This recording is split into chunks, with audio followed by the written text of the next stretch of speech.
अब सबसे पहले बात करते हैं एक सिंपल लूप की, कि एक लूप में अगर हमने सबसे सिंपल लूप लिखा है, एक सिंपल सामने फॉर लूप लिखा है जिसमें वैल्यू क्या है, आइटरेटर क्या है, i इज इक्वल टू 0 से शुरू होता है, i की वैल्यू n तक जाती है, n को मैं क्या कह सकती हूँ, n is my input size.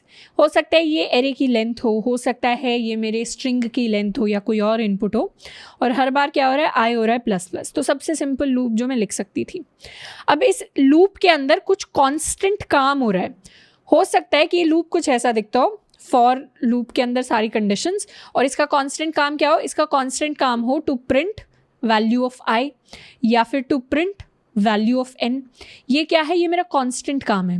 Constant काम क्यों है, क्योंकि ये जो काम होगा इसको पता है प्रिंट करवाने में एक ही ऑपरेशन लगता है, मल्टीपल ऑपरेशंस नहीं लगते। तो यहाँ पर एक ही ऑपरेशन लग रहा होगा हमेशा। हो सकता है काम क्या हो, काम हर बार हो कि मैं प्रिंट कर दूँ आई को भी प्रिंट कर रही हूँ, और क्या कर रही हूँ, i+1 को भी प्रिंट कर रही हूँ, और मैं क्या कर रही हूँ, i+2 को भी प्रिंट कर रही हूँ। तो 3 लाइन्स लिखी हूँ इसके अंदर, ये भी मेरा कांस्टेंट काम ही होगा। कांस्टेंट क्यों होगा, because my big of 3 is equal to my big of 1। क्यों, क्योंकि हम हमेशा कांस्टेंट को इग्नोर करते हैं। तो हर 3 भी 1 है, हर 5 भी 1 है, हर 10 भी 1 है, क्योंकि हम 1, 5, 10, 100 ऐसी वैल्यूज़ को नहीं कंसिडर करते। यहाँ हम लाखों की बात करते हैं, यहाँ हम मिलियंस की बात करते हैं, यहाँ हम बिलियंस की या ट्रिलियंस की बात करते हैं। जब भी हम इनपुट साइज़ को बड़ा कहते हैं, तो यहाँ 100 है, 150 है, 200 हैं। यहाँ लूप के अंदर मैंने 50 लाइनें लिख रखी हैं, उससे कोई फ़र्क नहीं पड़ता। उससे मेरा प्रोग्राम का जो टाइम कॉम्प्लेक्सिटी है वो नहीं बढ़ेगी। अब बात करते हैं कि इस एक सिंपल लूप की टाइम कॉम्प्लेक्सिटी मैं कैसे निकालूंगी। क्या मैं मान सकती हूँ यहाँ पर बीच में मेरा कोई कांस्टेंट काम हो रहा है, तो इसकी टाइम कॉम्प्लेक्सिटी किसी कांस्टेंट k के बराबर होगी। ये वैल्यू कांस्टेंट है, यानी ये 3 भी हो सकती है, 5 भी हो सकती है, 100 भी हो सकती है, 500 भी हो सकती है, पर कांस्टेंट ही है, बड़ी नहीं है ज़्यादा। और ये जो कांस्टेंट वैल्यू होती है ये हमेशा मेरी लेस देन n रहती है। तो मैं एक सिंपल लूप के लिए उसकी टाइम कॉम्प्लेक्सिटी कैसे निकालती हूँ, मैं एनालाइज करती हूँ कि ऑपरेशंस कितने लगे, मतलब कितने ऑपरेशंस परफॉर्म होंगे, और ऑपरेशंस कितने परफॉर्म होंगे जितनी बार मेरा लूप रन करेगा। तो मैं ये देख लेती हूँ मेरा लूप कितनी बार रन करेगा।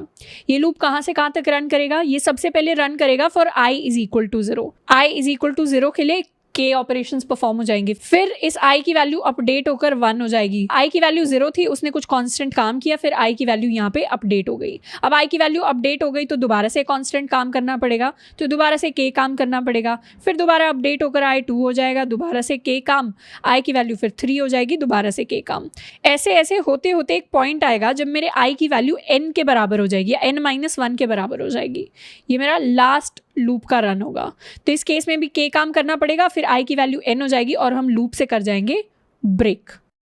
तो ये लूप कितनी बार चला, ये लूप चला 0 से लेकर n-1 तक, और हर बार मैंने कितना काम किया, हर बार मैंने k काम किया।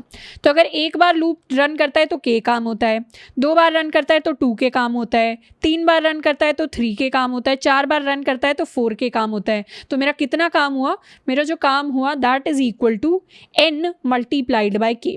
0 से n-1 n टाइम्स होता है, और 1 से n टाइम्स होता है।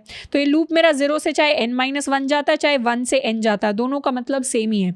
2 से n+1 जाना, 3 से n+2 जाना, सबके अंदर क्या हो रहा है, n के बराबर मेरा लूप चल रहा है। तो n के बराबर अगर लूप चलेगा और हर बार लूप चल के कितना काम करवाएगा, हर बार लूप चल के k टाइम्स काम करवाएगा, तो क्या मैं कह सकती हूँ मेरी जो टाइम कॉम्प्लेक्सिटी आएगी that will be big of n into k। अब मेरी टाइम कॉम्प्लेक्सिटी के रूल्स क्या कहते थे, मेरी टाइम कॉम्प्लेक्सिटी के रूल्स कहते थे कि टाइम कॉम्प्लेक्सिटी में पहले तो कांस्टेंट को इग्नोर कर दो।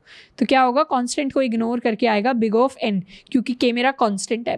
दूसरा था सबसे बड़ा हमें टर्म लेना है, तो सबसे बड़ा टर्म तो एक ही टर्म है मेरे पास n, तो मेरी जो फाइनल टाइम कॉम्प्लेक्सिटी आएगी इस सिंपल लूप की that will be big of n, यानी ये लूप मेरा लीनियर टाइम में रन करेगा। एंड आप सोच भी सकते हैं कि यही सेम लूप हम लिखते हैं जब भी हम लीनियर सर्च की बात करते हैं। लीनियर सर्च के लिए जो फॉर लूप लिखा जाता है उसका आउटर लूप, मतलब उसका जो लूप होता है वो कुछ ऐसा ही दिखता है। That is why the time complexity is big of n।